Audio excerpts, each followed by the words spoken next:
Hello दोस्तों, मैं योगेश पांडे स्वागत करता हूं आप सभी का अल्फा स्टडी एकेडमी के यूट्यूब चैनल पे। आइए दोस्तों शुरू करते हैं। क्लास 10th की मैथमेटिक्स मैं इसे पूरा सॉल्व करूंगा और यूट्यूब पे उसका पूरा वीडियो सॉल्यूशन अपलोड करूंगा। तो आप इसे पढ़िए, इसे रिवीजन कीजिए और अपने बोर्ड एग्जाम की तैयारी कीजिए। तो आइए शुरू करते हैं।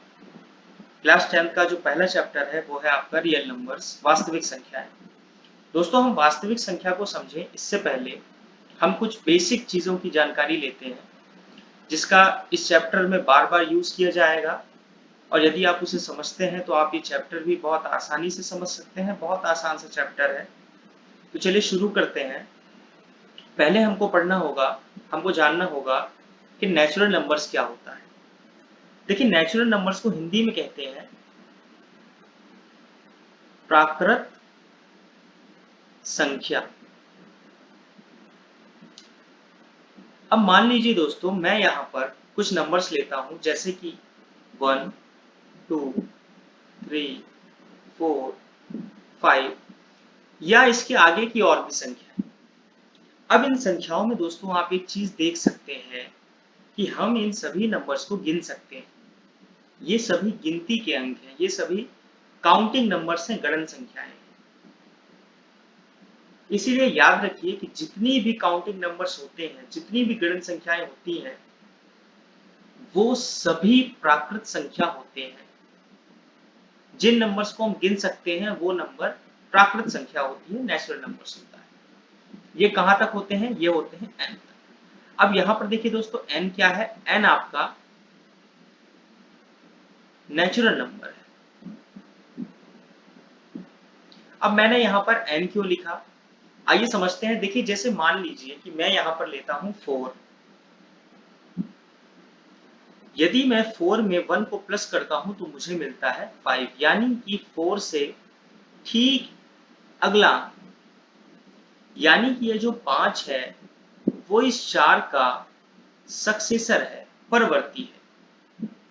लेकिन यदि मैं 4 में 1 को माइनस करता हूं तो मुझे क्या मिलता है? 3, यानी 4 से ठीक एक नंबर पहला, यानी कि ये जो 3 है वो इस 4 का प्रेडेसेसर है या पूर्ववर्ती है।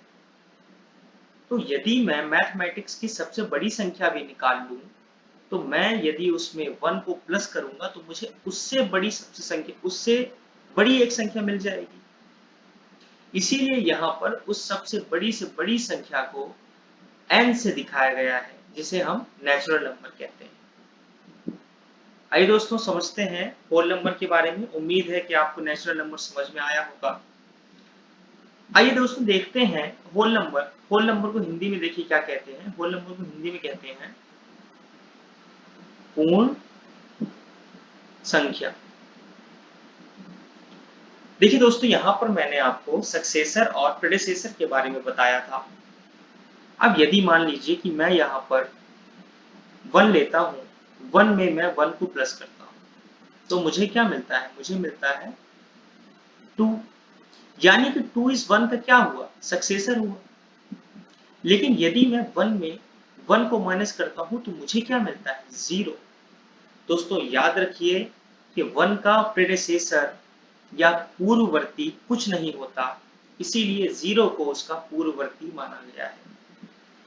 अब यदि मैं 0 और नेचुरल नंबर्स को एक साथ रखता हूं, एक साथ लेकर आता हूं, 0, 1, 2, 3, 4, 5, इसी तरह इसके आगे की और भी नंबर्स। तो यदि मैं 0 और नेचुरल नंबर्स को एक साथ रखता हूं तो इस तरह मुझे मिलने वाला नंबर्स का कलेक्शन होल नंबर्स कहलाता है। उम्मीद है कि आपको नेचुरल नंबर्स और होल नंबर्स समझ में आया होगा। आइए समझते हैं इंटीजर क्या होते हैं। आइए दोस्तों देखते हैं इंटीजर्स के बारे में, पूर्णांक के बारे में। दोस्तों मान लीजिए कि मैं यहाँ पर एक नंबर लाइन या संख्या रेखा बनाता हूँ। तो यदि मैंने यहाँ पर 0 लिखा तो आपको पता है कि 0 के राइट साइड जो नंबर्स होते हैं वो पॉजिटिव नेचुरल नंबर्स होते हैं। तो मान लीजिए मैं यहाँ पर लिखता हूँ 1 2 3 4 एंड 5। तो ये 0 के राइट साइड क्या होते हैं? ये पॉजिटिव नेचुरल नंबर्स होते हैं। अब उसके लेफ्ट तरफ देखिए क्या होता है, लेफ्ट तरफ भी यही नंबर होते हैं लेकिन वो नेगेटिव नेचुरल नंबर्स होते हैं। तो मैंने यहाँ पर क्या लिखा, -1 -2 -3 -4 एंड -5। ये क्या होते हैं? ये नेगेटिव होते हैं। अब 0 क्या होता है? 0 ना तो नेगेटिव होता है और ना ही पॉजिटिव होता है। दोस्तों मैं ये कह सकता हूँ कि जब मैं 0 से लेके 1 2 3 4 5 ये जितने भी काउंटिंग नंबर्स हैं अगर उनको मिलाते हैं तो हम कहते हैं उसको होल नंबर। तो यदि मैं होल नंबर की जो कलेक्शन है उस पे नेगेटिव नेचुरल नंबर्स को शामिल कर दूं तो हमको इन सभी नंबरों से मिलने वाला जो कलेक्शन है वो आपका क्या कहलाता है? इंटीजर या पूर्णांक। चलिए दोस्तों, उम्मीद करता हूँ आपको ये समझ में आया होगा। आइए आगे समझते हैं रेशनल नंबर और इरेशनल नंबर के बारे में। आइए दोस्तों समझते हैं रेशनल नंबर और इरेशनल नंबर के बारे में। देखिए दोस्तों, परिमेय संख्याएं या अपरिमेय संख्याएं क्या होती हैं, आइए पहले समझते हैं परिमेय संख्या के बारे में। सबसे पहले आपको ये पता होना चाहिए कि परिमेय संख्याओं के अंतर्गत आपके नेचुरल नंबर्स भी आते हैं, आपके होल नंबर्स भी आते हैं और आपके इंटीजर भी आते हैं। तो मान लीजिए कि मैं यहाँ पर दो इंटीजर लेता हूँ P और Q। तो मैं इस P और Q यहाँ पर मेरे दो इंटीजर हैं, मैं इनको रेशनल नंबर तभी कह सकता हूँ जब मैं इन्हें न्यूमरेटर अपॉन डिनोमिनेटर के रूप में या अंश बटे हर के रूप में लिख सकूं। इसलिए P और Q तभी रेशनल नंबर है जबकि वो P अपॉन Q के रूप में लिखे जा सके। मान लीजिए कि मेरे पास यहाँ पर दो पॉजिटिव इंटीजर है 3 और 5। तो मैं इन्हें रेशनल नंबर कह सकता हूं जब मैं इन्हें 3 अपॉन 5 के रूप में लिख सकूं। अब मान लीजिए मेरे पास यहाँ पर एक इंटीजर है 3। क्या ये रेशनल नंबर है? हाँ बिल्कुल ये रेशनल नंबर है क्योंकि इसे 3 अपॉन 1 के रूप में लिखा जा सकता है। तो उम्मीद है आपको ये समझ में आया होगा। अब यहाँ पर एक चीज देखिए, यहाँ पर एक शर्त है कि P अपॉन Q एक परिमेय संख्या कहा जाता है जब उसे न्यूमरेटर अपॉन डिनोमिनेटर के रूप में लिखा जा सके, लेकिन आपके डिनोमिनेटर की जगह पर कभी भी 0 नहीं आना चाहिए। मतलब Q कभी भी 0 के बराबर नहीं होना चाहिए। ऐसा क्यों होता है कि मान लीजिए कि मेरे पास मैं न्यूमरेटर में 3 रखता हूं और डिनोमिनेटर में मैं 0 रखता हूं। तो यहां पर मैथमेटिक्स का क्या रूल कहता है कि यहां पर जो रिजल्ट आएगा वो आएगा इंफिनिटी या अनंत। उम्मीद है आप इसे समझ गए होंगे। आइए देखते हैं इर्रेशनल नंबर क्या होते हैं, अपरिमेय संख्या क्या किसे कहा जाता है।